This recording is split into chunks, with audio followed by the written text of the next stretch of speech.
સુરત પાલિકા દ્વારા પાલતુ કૂતરા માટેના નિયમોનો આજે આવેદન આપીને વિરોધ કરવામાં આવ્યો।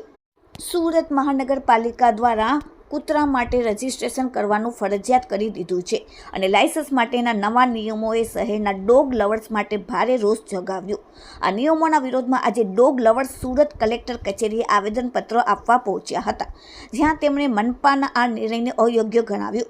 ખાસ કરીને એક ઘરમાં એકથી વધુ પાલતુ શ્વાન રાખી શકશે નહીં તેવા નિયમોનો ભારે વિરોધ જોવા મળ્યો હતો।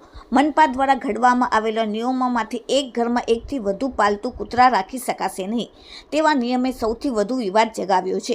આ નિયમનો વિરોધ કરતા રક્ષિત નામના એક ડોગ લવરે કહ્યું કે મારા ઘરમાં 2014થી 4 કૂતરા છે, જેનાથી કોઈ સમસ્યા નથી, પરંતુ પાલિકાવાળા કહે છે કે એકથી વધારે પેટને પરવાનગી આપવામાં આવશે નહીં। અમે 9 વર્ષથી તેમની સાથે રહીએ છીએ, તો અમારા બાકીના 3 શ્વાનને ક્યાં રસ્તા પર મૂકી દઈએ? આનું સમાધાન કોણ આપશે? તેમણે વધુમાં ઉમેર્યું કે સ્ટ્રીટ ડોગ્સને લઈને જે કામ કરવાનું છે તે એસએમસી કરતી નથી, તો અમારા શ્વાનને પણ રસ્તા પર છોડી દઈએ। અમે અમારા શ્વાનને ઘરે સારી રીતે રાખીએ છીએ, તો આ લોકોને શું સમસ્યા છે?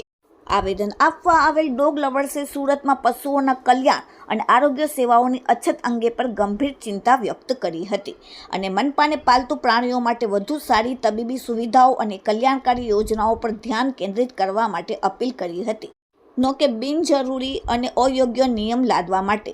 મારું નામ અંતિમા પવાર છે। અમારી એસએમસીની આ રજૂઆત છે કે જે 2 નિર્ણયો રજિસ્ટ્રેશનની કોલમમાં એડ થયા છે અને રદ કરવામાં આવે। એક તો 10 લોકોની એનઓસી અને પ્રેસિડન્ટ અને સેક્રેટરીની એનઓસી જે કોઈ પણ હાલતમાં આપવાના નથી, બિકોઝ સોસાયટીમાં તમને ખબર જ છે કે એવા બહુ બધા લોકો હોય છે જેમને ડોગ્સ નથી ગમતા। અમારી સોસાયટીમાં પણ એવા લોકો છે જે લોકોને ડોગ્સ ના પસંદ છે, તો અમારે એનઓસી કઈ રીતે લેવાની? તો અમારી રજૂઆત છે કે આ એનઓસીનો જે મુદ્દો છે એને પરત લેવામાં આવે। અને બીજી વાત આ છે કે એમને જોઈએ છે કે અમે એક ઘરમાં એક જ ડોગ્સ રાખીએ, તો અમારા પાસેથી બહુ બધા લોકો પાસે એક કરતાં વધારે ડોગ્સ છે, તો અમારે ડોગ્સને ક્યાં છોડવાનું? અમારો બીજો ડોગ્સ એવું તો નથી ને કે અમે એને રોડ પર છોડી દઈએ। અને જ્યારથી આ નિર્ણય આવ્યો છે બહુ બધા લોકોએ પોતાના ડોગ્સને એબન્ડન કરવાનું ચાલુ કરી દીધું છે એસએમસીના ડરના લીધે। તો એસએમસી પાસે એ સુવિધા છે કે જે રોડ પર એબન્ડન થયા છે ડોગ્સને શેલ્ટર કરીને રાખશે? નથી। તો બેટર એ જ છે કે જે લોકો પાસે જે ડોગ્સ છે એમને પાડવા દે અને આ નિર્ણયને રદ કરે।